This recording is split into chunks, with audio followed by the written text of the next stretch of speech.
음악과 오디오를 즐기는 가이드 샘튜브 오승연입니다.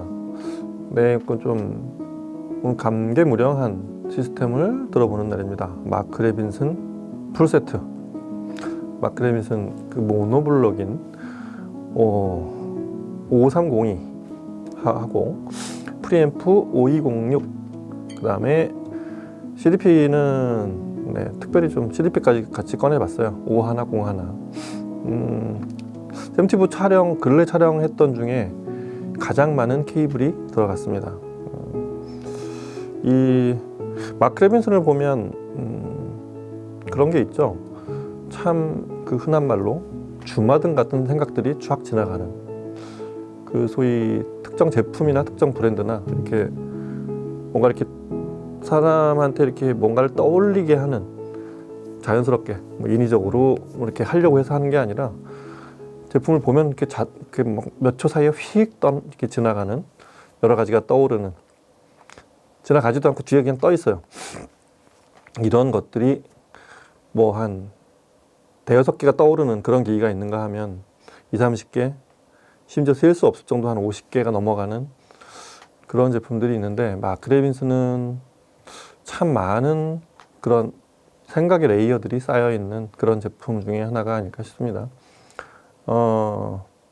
제가 오디오를 이제 이제 알아가기 시작할 때, 소위 개념이 없을 때라고 해도 됩니다. 그 80년대 말, 90년대 초반. 우연히 용산 전자랜드를 갔다가 그 윌리엄 텔 서곡을 들은 적이 있어요. 근데 그 소리가 어찌나 듣기 좋던지, 그 매장 안에서 이렇게 문을 살짝 열어놨는데 거기를 통해서 이렇게 나오는 소리였는데, 그런 소리는 처음 들어봤어요. 이렇게 남의 집에서 들어봐도 참 많이 들었던 곡이고, 물론 다른 연주였겠지만 그 곡이 그렇게 호쾌하고 뭐 말로 설명할 수 없는 많은 것들이 들렸어요. 그래서 이렇게 들어가서 이렇게 고개를 끼웃거리면서 쭈뼛쭈뼛 이렇게 봤더니 물어보지도 못했어요. 근데 대충 사람들이 얘기하는 게 그 가운데 까만 앰프 2개를 얘기하는 것 같았고, 스피커는 좀 알아볼 수 있겠더라고요. B&W 매트릭스 801. 거기에 그 까만 앰프 2개가 그 매트릭스 801을 울리고 있었는데, 나중에 확인해 봤더니 그게 바로 그 마크 레빈슨의 소위 어떤 영예를 가장 많이 누렸던 앰프 중에 하나겠죠. 넘버 20.6 A클래스 앰프의 모노블록의 신화였던 그런 제품이었습니다. 근데 그때 그 소리는 그 이후로 제가 들은 어떤 그 음악이 꼭 윌리엄 텔 서곡이 아니라도 그 이후로 매트릭스 801을 그보다 더 좋게 들었던 경우가 거의 없었고, 그 이후에 그 곡을 더 좋게 들었던 경우도 드물었습니다. 그래서 마크 레빈슨은 그로부터 꽤 오랜 동안 제가 오디오를 하나씩 사 모으면서 그 같은 곡을 여러 번 들어봐도 그 소리가 안 들리면 그 다음에 다시 제품을 다른 제품으로 교체해 가면서, 하여튼 제 나중에 오디오 생활하는데 그 짧은 순간에 들었던 그 소리가 꽤 오랜 동안 지표가 돼 있었던. 그래서 이제 나중에 그런 말들을 조금 멋있게 만들면 이제 그게 사실 내 마음속에 레퍼런스가 되었다, 뭐 이렇게 표현을 하곤 하는데, 그런 제품이었습니다. 마크 레빈슨의 지금 오랜만에 이 제품들을 앞에 놓고서 그런 생각이 들 수밖에 없는 게, 이 제품은 마크 레빈슨은 사실은 여러 얘기들이 한꺼번에 모아졌던, 디자인이면 디자인, 사운드면 사운드, 안에 그 기술적인 어떤 테크놀로지면 테크놀로지, 그런 것들이 모든 게 한꺼번에 동시에 일어났던 그런 브랜드였다는, 그런 걸 의외로 많이 의식하지 못하는 분들이 많지 않습니다. 하여튼 그런 브랜드였다는 생각을 다시 한번 오늘 이 제품을 같이 들어보는 영상을 촬영하면서 그런 얘기를 좀 드리고 싶은 게, 마크 레빈슨 시작이, 회사는 설립은 72년이고 그래서 작년이 딱 50주년이었어요. 그 50주년 기념 제품 ML50 같은 제품도 제작이 되었는데, 원래 회사에 마크 레빈슨 상호를 걸지 않은 채로 시작은 그보다 한 해가 빨랐죠. 71년에 LMP1이라는 프리앰프를 만들었는데, 71년이라는 시점은 트랜지스터라는 소재를 만들고 불과 한 10년 막 이제 그게 이제 여기저기 막 이제 하이엔드 오디오라는 개념도 없을 때고 오디오에 이런 게 쓰이는 그런 거 아직 트랜지스터가 그 정도 등급이 이렇게 구분이 되지도 않았던 이제 막 TV, 냉장고 뭐 이런 데 쓰였을 거 아니에요. 그런 트랜지스터가 개발된 지 10년이 될 무렵에 자그마치 그때는 이 상상도 할 수 없는 근데 종종 그럴 때 이제 외계인이 내려와서 만들었나? 이제 이런 얘기를 농담으로 하곤 하잖아요. 프리앰프를 모듈식으로 이렇게 만드는 거. 그 다음에 앰프에서 잡음이 안 나는 거. 소위 노이즈라는 게 없는. 그러니까 개념 자체가 앰프에 노이즈라는 게 나고 안 나고라는 개념이 없었던 시절이었다고 생각이 돼요. 70년대 초는. 그런 저잡음 설계. 그 다음에 하여튼 그 저잡음의 그 연장이지만 케이블을 이렇게 카막이라는 단자, 흔히 레모잭이라고 하죠. 피막 자체가 산화가 안 되게 그렇게 만든 그런 특수 단자를 썼다는. 그렇게 해서 산화가 안 돼야 이 원래 소리가 그 다음 단계로 이동한다.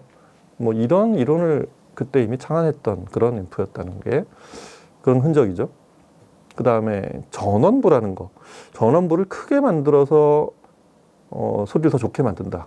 이런 거. 그 다음에 이 마이너 체인지라는 개념. 그러니까 원래 저기 지금 말한 20.6이라는 제가 윌리엄 테를 들었던 그 앰프도 넘버 20에서 20.5, 20.6 이렇게 올라가고 그 프리앰프만 해도 나중에 기판을 테플론으로 다 바꾸면 S 버전이 들어가는 26S, 36S, 38S 뭐 이런 것들이 나오잖아요. 그런 업버전 모델을 만든 똑같은 그 플랫폼에다가 그런 걸 하나씩 조금씩 개선해 나가는 그런 것들을 앰프에 시도했던 그런 분이고 하여튼 그런 제품이었고 가장 놀라운 건 그런 것들이 집합이 돼서 사운드 자체가 아마 그 시절에 그런 소리를 내는 앰프들은 없었죠. 현장음을 내도록 만들었다는 거.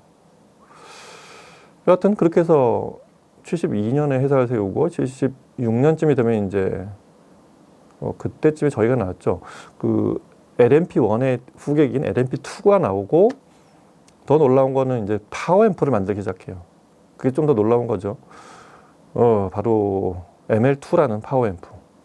오디오 역사상 가장 그 여러 평론가들이 이렇게 평을 할 때 가장 전 단계에서 그 다음 단계까지 점프를 많이 했던 그 이전의 제품하고 가장 많은 그런 간격을 두고서 새로운 어떤 혁신을 일으켰던 앰프 중에 항상 ML2, ML3를 뽑곤 하는데 그게 소위 A 클래스 방식이라는 사실 A 클래스 방식은 마크 레빈슨이 처음 주창했던 건 아니에요.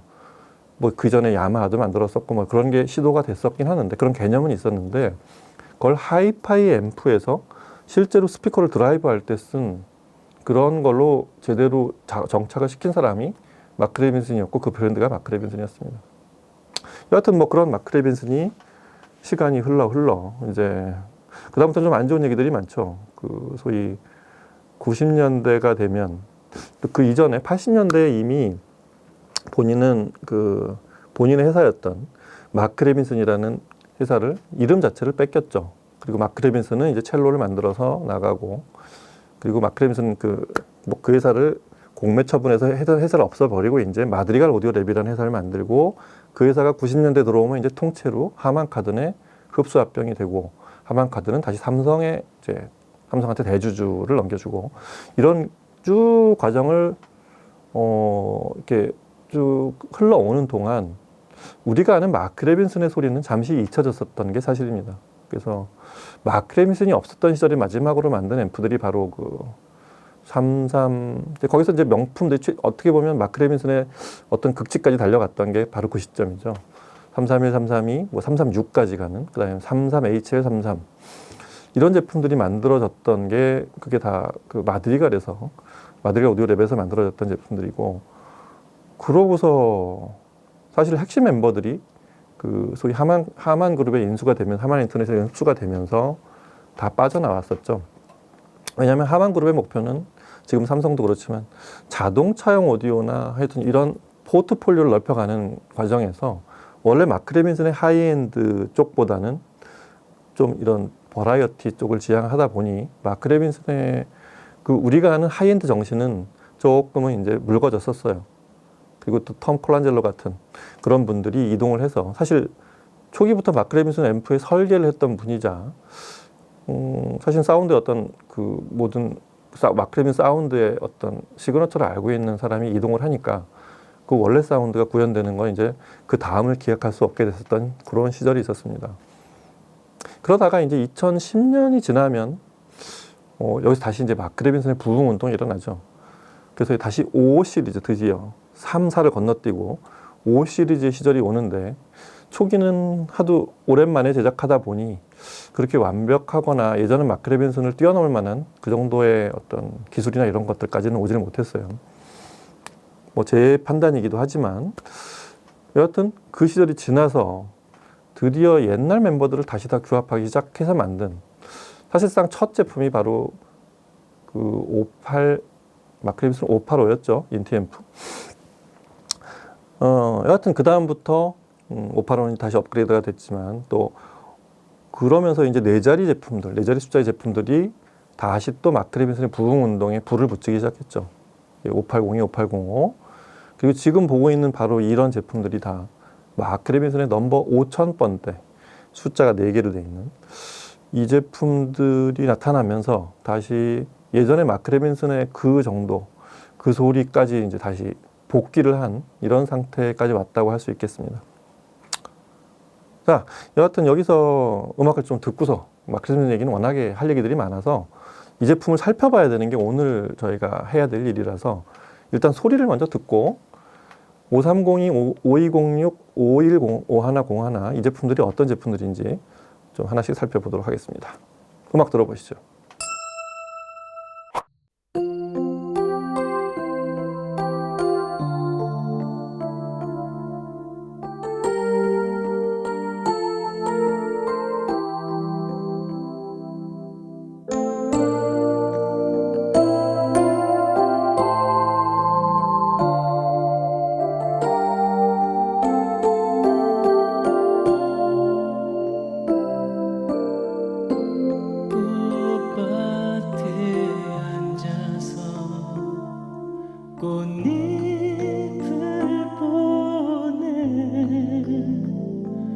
고운 빛은 어디에서 왔을까 아름다운 꽃이여 꽃이여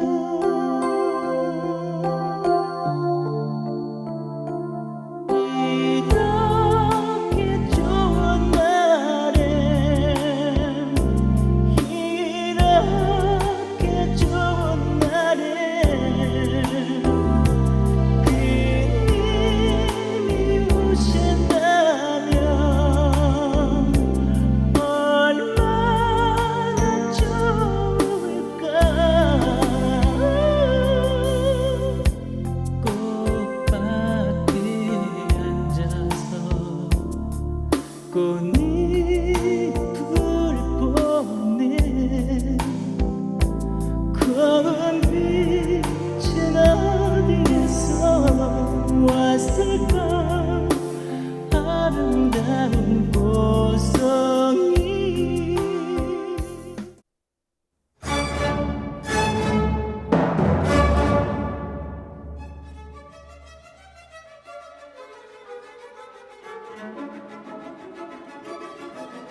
네, 마크레빈 소리 사실 이렇게 제대로 들어볼 기회가 오디오 파일들은 본인이 집에서 갖고 있지 않으면 의외로 많지 않아요.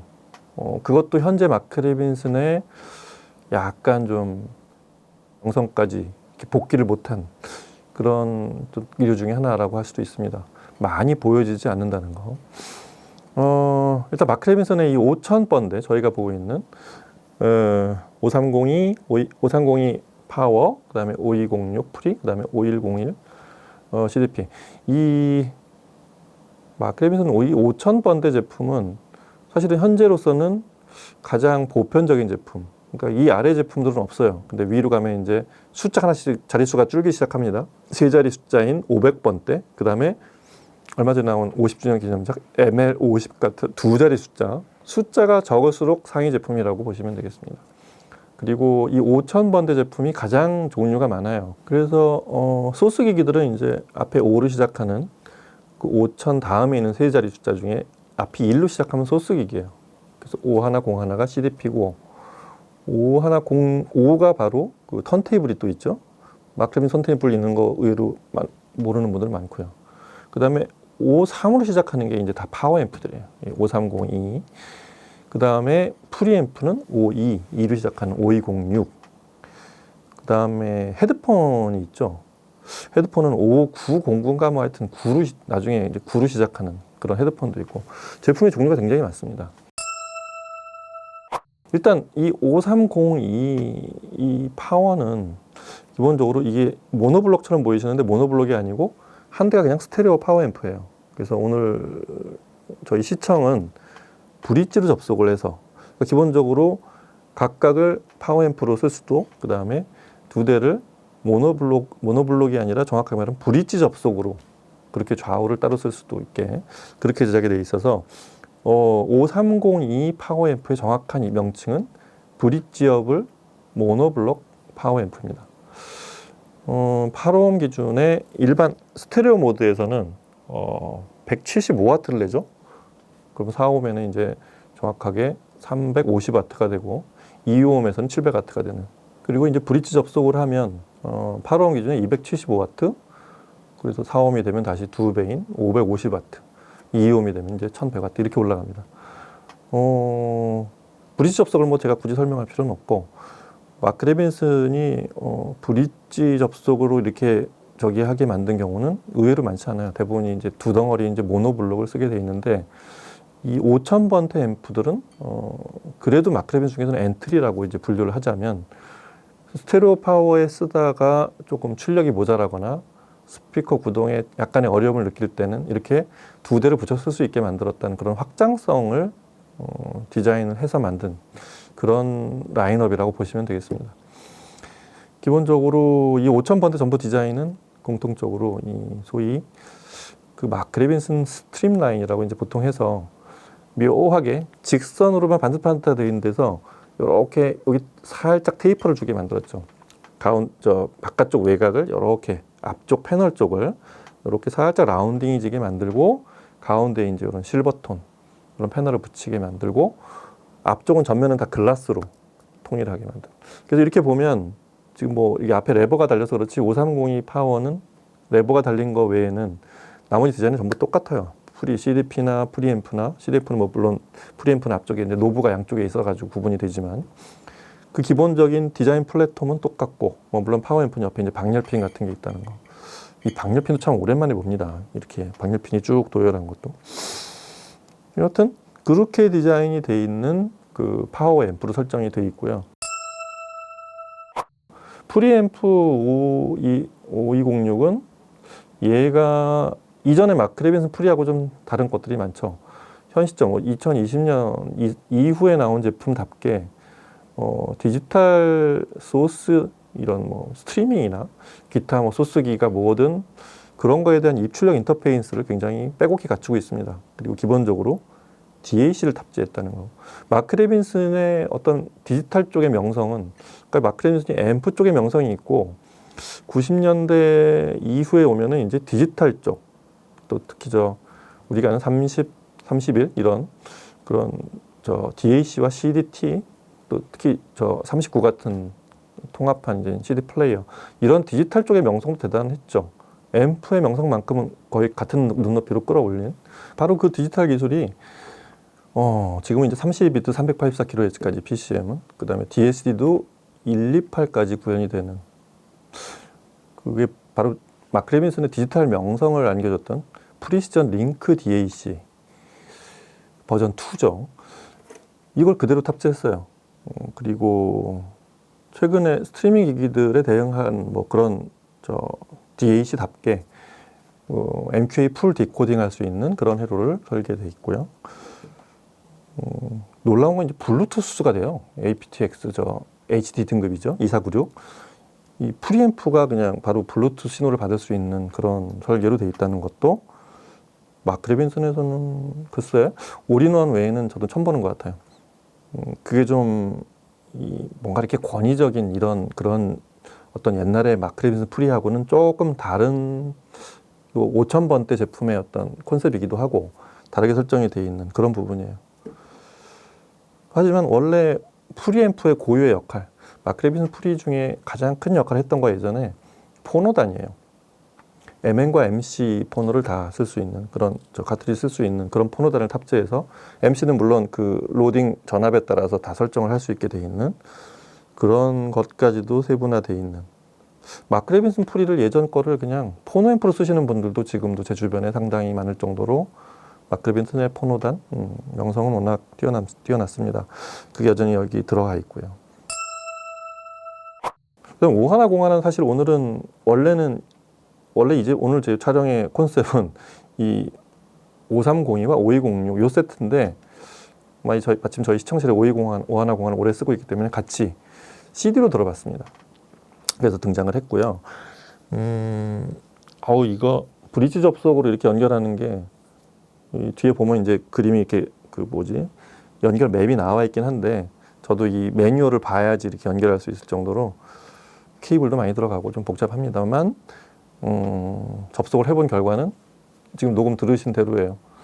마크 레빈슨의 원래 사운드는 뭐냐면, 제가 아까 말씀드린 대로 여러 가지가 응축이 돼 있는 그런 어떤 통합체 이런 데 있었다고 했잖아요. 어느 하나를 잘하는 어떤 혁신을 일으킨 이런 쪽이 아니라 마치 외계인이 내려와서 어느 날 한꺼번에 다 만들어 놓고 간 듯이 그런 것들. 해상도, 현장감, 다이나믹 레인지, 프리퀀시 레인지. 기타 이 공간을 그대로 구현해내는 능력 이런 것들이 동시에 나타나는 그런 앰프들이었기 때문에 그게 지금 5,000번대에서 다시 이 가격대로 예전의 명성을 그대로 구현시켜 놓은 상태로 그런 소리가 들립니다. 그래서 첫째 마크 레빈슨 앰프를 들으면 제일 먼저 저희 과거에도 그랬고 제가 처음 들었던 마크 레빈슨도 그랬고 지금 시점에 여러 앰프들을 많이 섞여 있는 채로 마크 레빈슨을 들으면 이건 뭔가 다르다 하는 제일 먼저 나타나는 부분이 뭐냐면 마이크로 다이나믹스예요. 그러니까 아주 작은 신호에서 그 신호의 변화, 보통 이제 음성으로 말하면 떨리는 그런 음성, 떨리는 음악 신호, 그 다음에 그게 작은 그 진폭이 조금씩 늘어났다가 줄어들었다 하는 그런 작은 변동에 대한 거를 그대로 포착해서 들려주는 사실 그런 게 원래 A클래스 앰프의 원래 특징인데 여기 지금 5302는 물론 A, B 클래스입니다. 근데 작은 저출력에서는 A클래스 동작하는 것도 여전히 똑같고요. 여하튼 그런 면에서 그런 소리를 들을 수 있는 게 예를 들면 조관우의 목소리를 들어보면 그래서 오랜만에 조관우 들어봤는데 조관우의 목소리나 그 다음에 합창곡을 들어봐도 그런데 조관우 목소리에서 이렇게 어리게 떨리는 호흡을 길게 가져가면서 굉장히 음의 음량이 작아지는 이런 부분에서도 본인이 표현하려고 하는 그런 목소리의 떨림이 있단 말이죠. 그게 안 들리는 소리가 시스템이 있을 거 아니에요. 근데 마크 레빈슨에서는 그런 게 아주 잘 들립니다. 그럴 때 사람이 감동을 좀 느끼는 음악에서 감동을 느끼는 그런 상황은 여러 가지인데 그런 부분들에서 감동을 주는 굉장히 몇 안 되는 앰프 중에 하나가 마크 레빈슨이죠. 그런가 하면 베토벤 이 고학기로 연주한 베토벤 교향 9번 합창 2악장 이게 저기죠. 오르디 사바리죠. 르 콘서트 나시옹을 지휘한 알리아 벅스 녹음인데 이 2악장에서 이렇게 뚱뚜둥 뚱뚜둥 이게 보면은 오케스트라가 우르르 굉장히 순간 여러 악기가 나오는 순간인데 일체감 있게 들리는 것도 물론이요. 그 악기 하나하나가 구분돼서 들린다는 것도 동시에 나타나는 현상입니다. 그게 좀 독특하죠. 그래서 이렇게 음악을 듣다 보면 저 앞에서 이 오케스트라 연주하고 있다는 느낌. 스피커가 충분히 커서 그 스테이징을 충분히 펼쳐줄 수만 있다면 실제 현장에 잠깐 앉아있는 듯한 착각에 빠질 수 있는 게 바로 마크 레빈슨이 드라이브한 그런 지금 베토벤 교향 9번 같은 경우죠. 베토벤 교향곡 같은 이런 교과서 같은 그 곡 자체가 레퍼런스인 이런 곡을 이렇게 쫙 치밀하게 촘촘하게 시작을 그렇게 해놓고서 조금씩 이제 2악장이 이제 전전전전전 크레센도라고 하죠. 음량을 점점 올려가면서 빰빰빰빰빰빰빰빰빰빰빰 이렇게 쫙 한 번에 자기화시키는 땅 터트리는 이 순간까지 끌어올라가면 그게 음악을 듣는 감동이죠. 오케스트라는 그렇게 듣는 거잖아요. 그런 부분도 아주 멋있게 연출이 됩니다. 그런가 하면 이런 틸러니어스 멍크 같은 그런 열기에 넘치는 재즈 사실 그런 하드밥 계열의 이런 곡을 들을 때 역시 또 마크 레빈슨 같은 앰프가 또 진가를 발휘하는 게 재즈를 이렇게 아주 풍만하게 붕붕거리는 저음을 듣거나 관악기가 쫙 뻗치는 이런 느낌으로 듣는 그런 분들도 많지만 사실은 이런 그 원래 음원에 있는 그 해상도 원래 음원에 있는 정보를 다 끄집어내서 악기의 배치가 어디에 있고 악기 크기가 딱 맞고 관악기가 작은 관악기는 요만하고 사람은 여기에 있고 저 뒤에 베이스가 울리고 있고 이런 배치가 이렇게 레이어를 지면서 나타나면 재즈의 감동은 내가 그 곡을 몰라도 뭔가 이게 이 사람이 뭔가를 표현하려고 하는 게 난 느껴진다. 이런 게 이제 사실은 재즈가 제대로 연주가 됐을 잘 녹음이 되고 재생을 잘했을 경우에 나타난 현상이잖아요. 멍크 같은 곡에서 이런 그런 열기가 잘 느껴지면 역시 재즈 연주에서도 이런 하이엔드 좀 하이파이적인 어떤 재생이 필요하면 그런 게 나타나면 이렇게 감동을 줄 수도 있다는 그런 걸 다시 한번 또 확인하게 됩니다. 그리고 이런 마크 레빈슨 앰프의 또 예전의 명성 중에 하나가 저음을 다스리는 저음을 이렇게 좀 컨트롤하는 방법. 그러니까 뭐 물론 스피커와의 상관관계도 있지만 저임피넌스 구동, 그러니까 아주 낮은 저음이 이렇게 쭉 마치 저 깊은 바닷속 고래 울림 같은 소리. 그거는 진짜 임편수 가장 낮았을 때 나타나는 그런 음파인데 그런 소리를 이렇게 뭐 음이 좀 거칠어지거나 모호해지지 않게 선명하게 들려준다는 또 그런 게 또 마크레빈슨 앰프의 또 장점이죠. 그래서 이런 데이브 브루백이 자기 아들들 4형제하고 같이 녹음한 거죠, 이게. 오드 투어 카우보이. 이런 곡을 들어보면 사실 이 곡은 저음이 어떻게 멋지게 나오는 그런 저음 베이스, 그다음에 그 건반 악기가 그런 베이스 위로 이렇게 쭉 반짝거리는 느낌, 이런 걸 들으려고 듣는 곡인데 그 단순한 곡도 굉장히 멋있게 들립니다. 이 곡을 저희는 CD로 녹음을 했는데 사실은 제가 CD 소스가 좀 더 많이 여러 개가 좀 있었으면 더 좋은 곡들을 더 듣고 싶었던, 뭐 녹음이고 아니고를 떠나서 이 CD가 옆에 이만큼 하나씩 들어가는 CD들이 막 쌓여가는 그런 시스템입니다. 제가 늘 듣던 곡도 어떤 시스템을 만나면 다시 다 꺼내 듣게 되잖아요. 딱 그런 상황들을 만들어주는 시스템이었어요. 오랜만에 마크레빈슨을 만나니까 뭐 할 얘기들이 많죠. 기본적으로 그 옛날 얘기, 현재 얘기, 그다음에 기타, 지금 음악이 어떻게 들리는지 이런 것들. 참고로 오늘 시청은 그래서 이 등급에 맞는 제품을 고르다 보니 저희 시청실에 있는 캐프의 블레이드 2 메타로 시청을 했고요. 마크레빈슨하고 굉장히 잘 어울리는, 그러니까 마크레빈슨 소리를 잘 나타내주는, 얘는 이런 걸 잘한다, 이런 소리를 내는다, 이런 거를 잘 이렇게 표현해 주는데 적당했던 그런 적당한 스피커라고 생각이 됩니다. 가볍던 것도 잘 맞고. 블레이드 2를 이렇게 전 대역을 소위 폴리우레탄 바디로 만든 가운데 유니큐가 있고 우퍼가 좌우에 4개씩 달린 한쪽 스피커에만 우퍼가 4개가 달린 이런 광대역 스피커에서 이렇게 소리가 자연스럽게 전대역이 아주 매끈하게 나오는 경우도 저희 시청자에 들었던 것 중에는 가장 좋았던 것 같아요. 아주 훌륭했습니다. 자, 오늘은 이렇게 해서 마크레빈슨 앰프를 오랜만에 살펴봤습니다. 5302 파워를 브릿지 접속으로, 그 다음에 5206 프리와 5101, 5101 CDP, SACDP죠 정확히 말하면, 이 조합으로 시청을 해봤고요.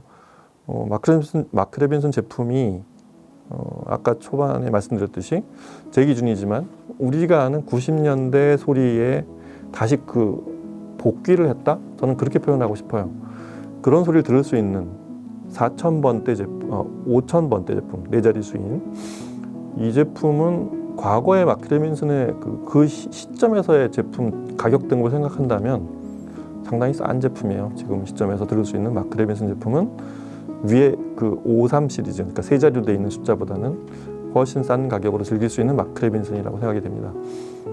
마크레빈슨 제품 궁금하던 분, 그 다음부터 마크레빈슨 안 듣고 있어, 이런 분들 이 제품 조합 한번 꼭 들어보시기 바랍니다.